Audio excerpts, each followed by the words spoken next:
Alright, y'all, back to another one. Today we about to be back to Cosgrove.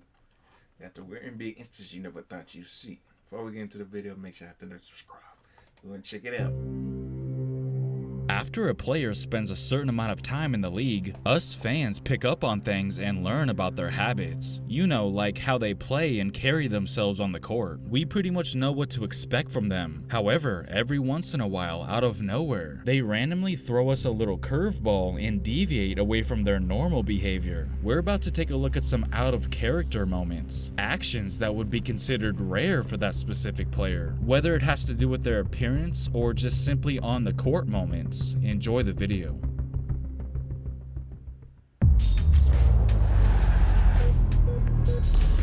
Is it a bit red or y'all just don't catch it? Y'all just don't see it because it's behind camera. Off camera. Because what if that's like them, but they just kind of faking it a little bit because they on camera. Throughout LeBron's time in the NBA, we've seen his facial hair go through various stages. Clean shaven, to a goatee, to a full-on beard. You know, just the normal journey every man goes through. But you may remember the time he rocked a certain style that is definitely not for everyone, the mustache. During the beginning of the 2015-16 NBA season, he sported a mustache for a short period of time, and let's just say that it got some mixed reactions.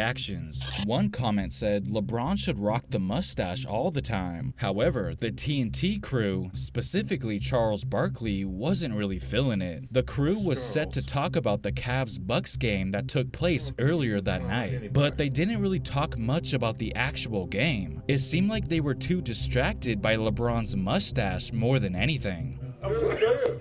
You got no stones, man. Yeah, say it. I didn't say what you said. No, I said it. Yeah, I said it. LeBron, get rid of that mustache. That thing gotta go, man. It look like a LeBron, get rid of that mustache. That mustache got to go. Now, maybe they just weren't aware, but there was actually a reason for this. It wasn't just LeBron who chose to rock a mustache. The entire Cavaliers team did it as well, in an attempt to show support for Movember. For those who don't know, Movember is an annual November event that is meant to raise awareness for men's health issues. Here's J.R. Smith recalling how this came about. He, referring to LeBron, just walked in the locker room and said everybody has to cut their beards and keep their mustache, and everybody fell in line. So even though there was a reason behind it, you still gotta give him props for actually doing it, no matter if people were a fan of how it looked or not.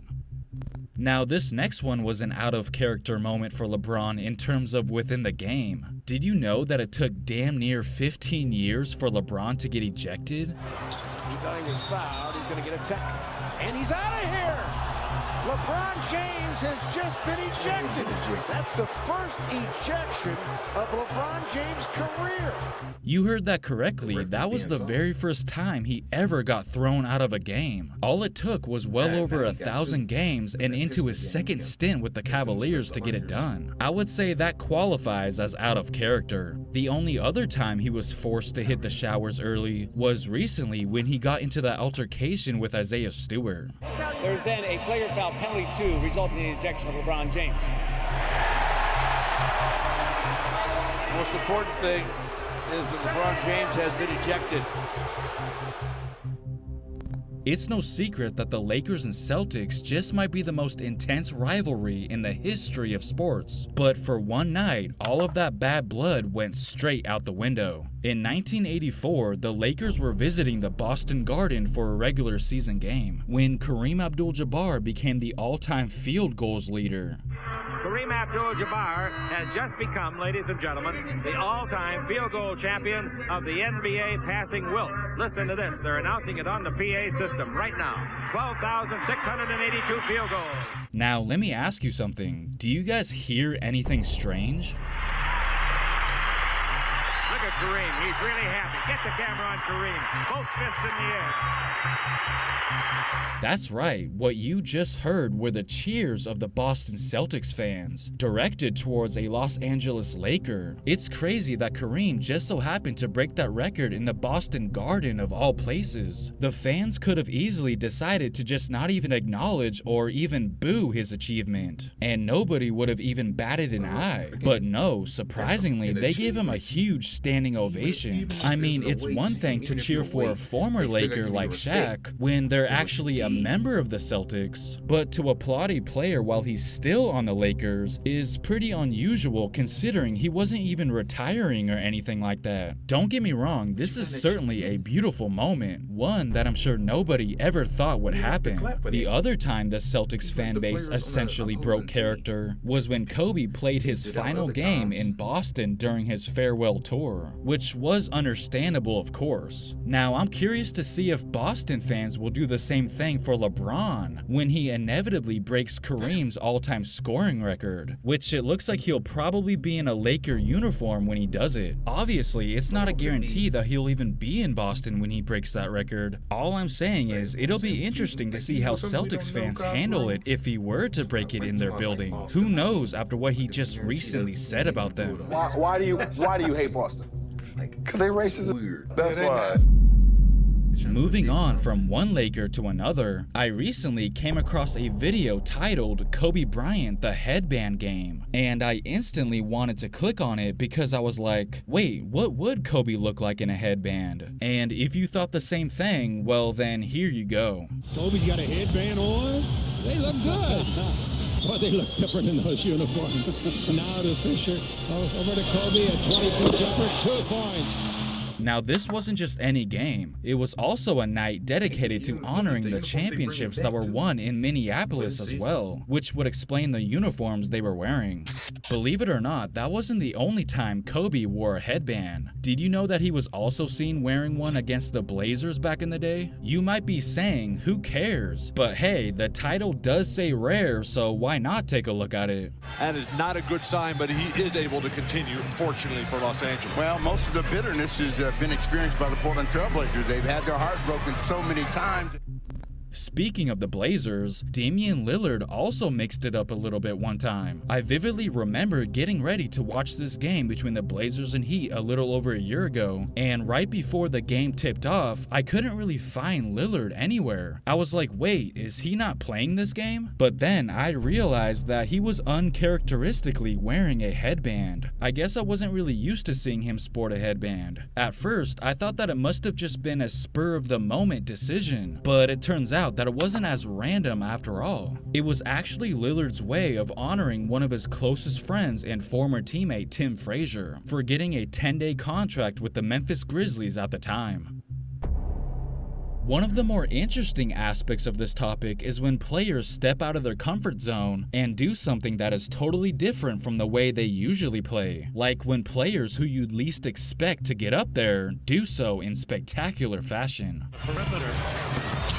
Oh my, oh man, that is some athleticism. Chris Paul taking it up ahead. Andre by himself, with the right hand. Oh, look at the Blazer bench, they're going crazy. Andre Miller, first dunk in 3 years. Not this time. Inside, here is Redick James. I tell you what, I didn't know Redick could even dunk. Now let's flip it around. Here are some big men doing little man things. The inbound, Shaq the catch. He's going to fire a 3. Yeah! He hits the 3! Manute with the fling 3. Got it. Oh! Down by 14. Manute with another. Oh, my! Damon has that steal stolen. Then Yao a little behind the back. Look at the Houston bench go crazy. I've talked about Melo having to shockingly cut off his hair back in 2008 due to having lost a bet with his friend in a previous video. But what was even more shocking was when Allen Iverson decided to go for a new look. It was All-Star Weekend 2009 when Iverson, a then Detroit Piston, decided to part ways with his signature cornrows. Man, I don't want it no more. I can't keep it forever. This crazy. The only thing left for him to do was reveal it to his All-Star teammates.